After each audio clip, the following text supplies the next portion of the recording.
Nous sommes en 2023 et il y a des personnages de One Piece que nous attendons toujours qui entrent en action. Salut tout le monde, c'est GLV et aujourd'hui on se retrouve pour les 6 personnages que 2023 sera leur année. Le passé de Stas Kid pourrait être enfin développé. Nous avons appris dans les SBS que Kid et Killer étaient amoureux d'une jeune fille. Mais cette jeune fille s'est fait massacrer par un gang rival. Alors Kid et Killer sont allés faire un massacre et suite à ces événements, ils ont décidé de prendre la mer et nommer le bateau Punk Victoria. En hommage à leurs deux plus grands amours, la musique punk et Victoria. Nous pouvons déjà développer les motivations de Kid, de pourquoi il veut devenir roi des pirates, sûrement en l'hommage de cette Victoria. Ça serait aussi bien de développer le milieu où Kid et Killer ont vécu, ça pourrait faire un parallèle entre l'histoire de Luffy. Ils auraient tous les deux vécu chez les Bounty. Kid est le personnage le plus proche de Luffy en termes d'aura dans la pire génération, avec l'eau. À sa bandit, Kid était au milieu du trio tête des supernovas, parce qu'il sera extrêmement important pour le récit. Pour la faire bref, parce que le philosophe a consacré une vidéo entière dessus, Kid est un faire-valoir. Il a autant de volonté que Luffy, mais lui, il fera des erreurs que le chapeau de paille ne fera pas. L'exemple le plus marquant est qu'il tue tous les personnages qui se moquent de son rêve. Ça serait intéressant qu'une série comme celle-ci se passe à Elbaf pour que nous voyions comment les deux personnages vont réagir. Ensuite, Kid pourrait développer le fait qu'il a le Haki de Wa, un point sur lequel j'étais extrêmement déçu à Onigashima. Kid nous a fait aucune démonstration de son Haki de Wa. Il pourrait rectifier ceci à Elbaf en nous faisant la plus grande démonstration de Haki de Wa qu'Oda aurait pu dessiner, en faisant évanouir beaucoup de géants. Ça serait tellement spectaculaire, jouissif de voir Kid faire tomber plein de géants grâce à son Haki de Wa. Et ça ferait tellement des bouches aux gens qui disent que Kid est finito. Ça ne serait plus le cas, il nous aura fait la plus grande démonstration de soumission de tout One Piece. Je voudrais aussi que le trésor que Kid ait à évoluer à Whole Cake Island soit développé. Il a combattu un Sweet Commander pour avoir ce trésor, mais on ne sait toujours pas quel est ce trésor. Ça serait bien que ce trésor soit lié à Elbaf. Et pour finir, ça serait tellement incroyable que Kid soit reçu en tant que héros pour avoir vaincu Big Mom. Héros d'une marine qui a fait 100 ans, tout comme a fait son plus grand rival qui a passé le flambeau à la nouvelle génération, on dirait bien que ce sera le cas pour Garp en 2023. Garp est en direction de la ruche pour aller sauver Kobe. Alors nous aurons en 2023 Garp versus Babenois, un combat que même si les fans de One Piece ne s'y attendaient pas est tout à fait normal.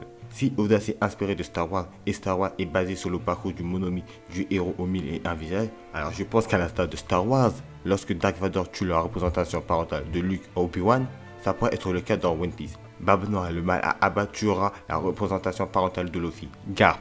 En plus de cela, Babenois, à la fin de la guerre de Marineford, il nous avait annoncé qu'il est celui qui mettra fin à l'ère de Garp et Garp pourrait nous quitter en nous expliquant avant sa mort ce qui s'est passé sur God Valley. Tous les éléments sont réunis pour que nous puissions avoir un début de flashback sur l'incident de God Valley. Garp, celui qui a vaincu Shebeck, la ruche, ancien territoire de Shebeck, et Babenois, héritier des motivations de Shebeck. Sa première apparition de One Piece nous a offert l'un des moments les plus cultes de One Piece, et il se sera battu corps et âme pour protéger le Sonic pendant 2 ans. Nous apprenons dans les derniers chapitres qu'il vient d'une espèce encore à ce jour inconnue dans One Piece. Nous savons aussi que Kuma est le père de Bonnie. Alors nous pourrons dans les prochains chapitres apprendre pourquoi Kuma est considéré comme un tyran à travers un flashback que pourrait nous raconter Bonnie. Nous pourrons apprendre l'espèce d'où vient Kuma, de pourquoi il est surnommé le roi tyran, alors que ses actions à ce jour n'ont rien à voir avec celui d'un tyran. Pourquoi il a laissé Vegapunk lui transformer en cyborg et surtout pourquoi il s'est dirigé vers Marijois. Je pense et beaucoup semble être de mon avis, Kuma n'est rien d'autre qu'un villageois qui a été choisi au hasard par l'ancien roi du royaume de Sorbet. Cet ancien roi aurait délaissé ses responsabilités. C'est pour cela que Kuma, dans sa jeunesse, il est toujours représenté avec des habits de paysan. Parce qu'il n'était rien d'autre qu'un paysan, mais à l'aide de son savoir, il a pu ramener une certaine paix et un mode de vie confortable pour les habitants de ce pays. Au point que le royaume de Sorbet allait enfin pouvoir se passer de la protection des dragons célestes et devenir un royaume libre. Mais tout cela ne plaisait pas au gouvernement mondial. Alors le gouvernement mondial aurait fait en sorte que Kuma devienne un tyran. Puis face à tout ceci, Kuma décida de rejoindre Dragon, mais Dragon lui demandera d'aller rejoindre le gouvernement mondial pour qu'il puisse les espionner et pour finir sur les ordres du gouvernement mondial, ils auraient demandé à Kuma qui devient un cyborg pour eux. Nous pouvons supposer que pendant sa fuite avec Sabo, Kuma aurait vu cette abomination. Il aurait sûrement vu Im s'asseoir sur le trône vacant. Si nous pouvons supposer que Kuma a entièrement perdu ses esprits, sa soif d'égalité lui permettrait de retrouver son âme de rébellion.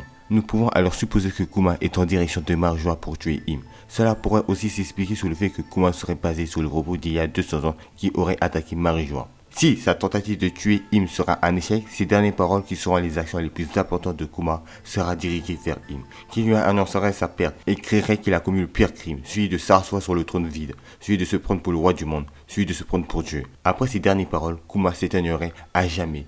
Mais le monde entier commencerait à se poser des questions sur qu'est-ce que Kuma voulait dire lorsqu'il disait qu'une personne s'est assise sur le trône vacant. Pour que la mort de Kuma soit vraiment triste, il faudrait que cela arrive après son flashback et surtout que le monde entier entende son discours. Bonnie et Luffy entendent son discours. En tout cas, Kuma sera celui qui sera à l'initiative de la plus grande guerre que le monde aura jamais connue. Les gars, j'ai constaté que vous êtes 99,5% à regarder mes vidéos sans être abonné. Alors, ça fait piquer. Abonnez-vous, c'est juste un clic pour vous, mais pour moi ça fait beaucoup. Pensez aussi à activer la cloche, ainsi vous serez alerté lorsque l'iceberg SNK, l'attaque des titans, va sortir sur ma chaîne. La dernière fois que nous avons vu Aguardi Sao, c'était dans le flashback de Robin en train d'aider Robin à s'enfuir.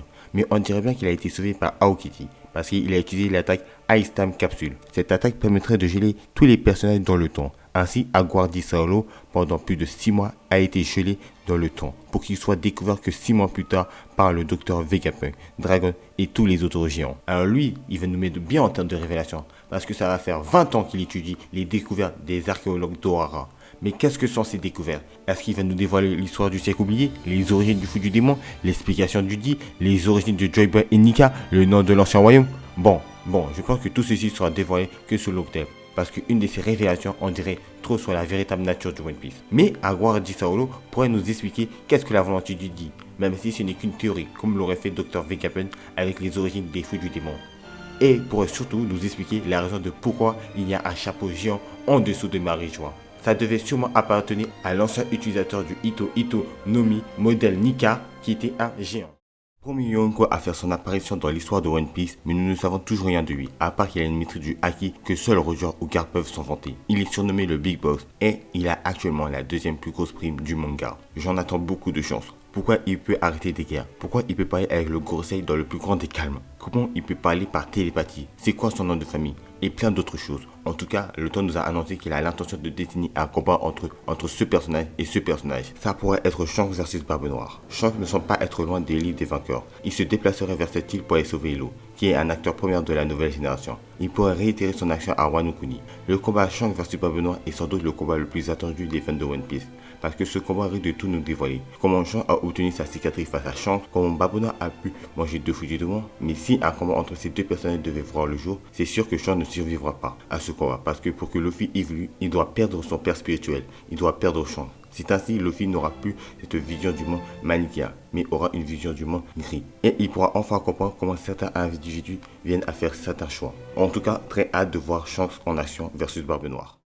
Sa dernière apparition était dans la couverture du chapitre 1064 à Walker Island pour récupérer Poutine, selon les ordres de Barbe Noire. Et sa dernière apparition dans le manga était à Punkaza. Ça fait 10 ans que nous n'avons plus eu une seule bulle de dialogue d'Aokiji dans le manga. Et son retour dans les prochains chapitres ne serait pas si étonnant. Nous savons que Garp est en direction de la ruche pour aller sauver Kobe. Mais Barbe Noire est actuellement en train d'affronter l'eau. Ça voudrait donc dire qu'Aokiji va sûrement combattre Garp pour empêcher le sauvetage de Kobe, ce qui pourrait amener à la mort de l'un des deux personnages. Et nous connaissons toute l'admiration qu'Aokiji a pour Garp. Ça pourrait être le combat le plus triste et le plus impactant du manga, Garp versus Aokiji. Et s'il y a un combat Garp versus Barbe Noire, il se pourrait qu'Aokiji décide d'intervenir sur les ordres de Dragon. Rappelez-vous, après les événements de Dressrosa, Jesus Burgess avait pu infiltrer le QG de Dragon et a envoyé sa position à Barbe Noire pour qu'il puisse envahir cette île. Mais Dragon a pu éviter le combat en fuyant. Mais comment Dragon aurait pu savoir ceci? Tout simplement grâce à l'aide d'Aokiji, qui aurait pu prévenir Dragon que Barbe Noire a l'intention d'attaquer. Ensuite, vu ce que Oda nous a pu détenir des actions d'Aokiji avant les livres, cela se rapproche très sérieusement des motivations de Dragon. Nous pourrons apprendre par un flashback qu'Aokiji est un membre fondateur des révolutionnaires. Si Sabo est le numéro 2 des révolutionnaires et Dragon est le chef suprême, mais qui est le numéro 1? C'est Aokiji. Aokiji serait revenu à Ohara pour revoir tout ce massacre et sans doute s'excuser auprès de son vieux ami Aguardi Sao de ce qu'il a fait et aurait à ce même moment rencontré Dragon, qui voulait créer l'armée des révolutionnaires. En tout cas, il y a de fortes chances que nous revoyons Aokiji très prochainement. Très hâte de voir ses interactions avec Kobe, Barbe Noire et Garp. Et surtout, d'en savoir plus sur ses véritables motivations. Aujourd'hui, nous avons vu beaucoup de personnages qui vont bientôt entrer en action. Et nous avons vu comment ils vont faire pour entrer en action. Mais il y a encore plein d'autres personnages qui doivent entrer en action. Je pense à Dragon, à Im, le Gorosei, les monstres du triangle de Florian. Si vous voulez une suite à cette vidéo, faites en sorte qu'elle atteigne les 1000 likes. En tout cas, la MIF, prenez soin de vous pour que vous puissiez voir ma prochaine vidéo sur les origines des Fouilles du Monde qui va sortir ce mercredi. Ah oui, pensez à laisser un commentaire et partager la vidéo, c'est très important. Et prenez soin de vous, la MIF.